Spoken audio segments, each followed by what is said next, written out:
So if you've ever started your continuous glucose monitor, put it in and thought immediately, oh my gosh, my numbers are alarmingly low. Don't worry, you are not alone.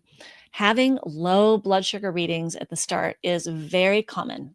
And maybe you've also been using a CGM for a long time and it's going really well, actually improving your blood sugar. And then you notice, bam, your numbers start creeping up.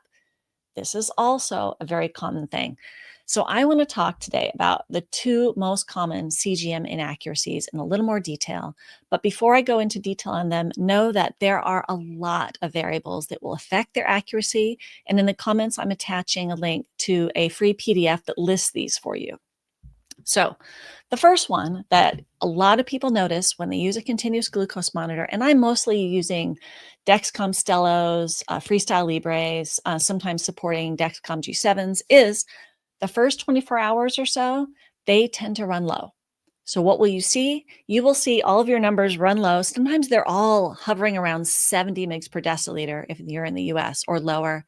Overnight, you'll see some dangerous looking low levels. And why this is happening is it's just your body's getting used to it. The sensors kind of warming up, um, calibrating to your body. So what you can do is if these numbers are very important to you, then you can double check them with a glucometer, a finger stick. But I usually recommend to people just wait 24, 48 hours. It's probably going to pop back up. So don't take it off immediately. Give it a little time and be patient.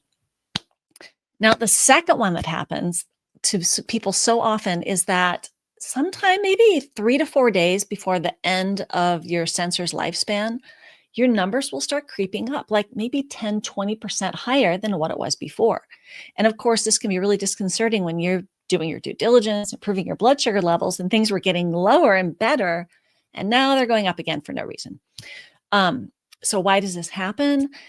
Everything's getting older.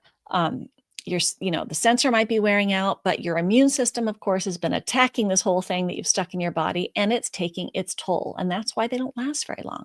So yours just might be ending a little sooner. So what do you do? Well, again, if it's important for you to know the exact number, it's not always the case that you need that. You can do a glucometer check and see what it looks like. But I usually recommend people just continue watching the trends. You're still going to see a difference between fasting and what it looks like after your meal. So you can still do that math.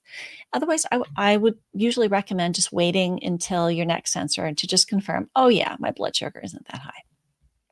So again, the biggest takeaway is these continuous glucose monitors here are handy little devils, but they are impacted by various inaccuracies. And I encourage you to grab that free PDF that lists all the inaccuracies so that you can interpret them correctly and not freak out when it's misbehaving.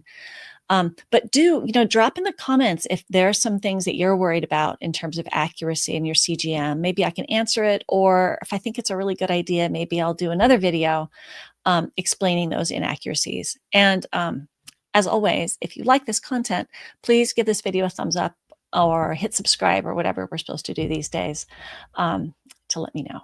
Thanks for watching.